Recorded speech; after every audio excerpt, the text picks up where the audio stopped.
Okay, Assalamualaikum.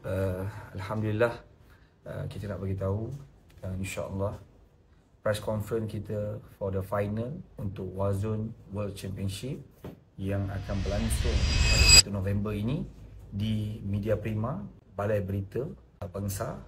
Jadi, saya ingin menjemput anda semua untuk hadir kepada rakan-rakan media dan semua yang terlibat, sesiapa saja boleh hadir untuk menyaksikan secara langsung bersama dengan 54 orang fighter yang akan bersama dengan kita. Semua fighter akan hadir.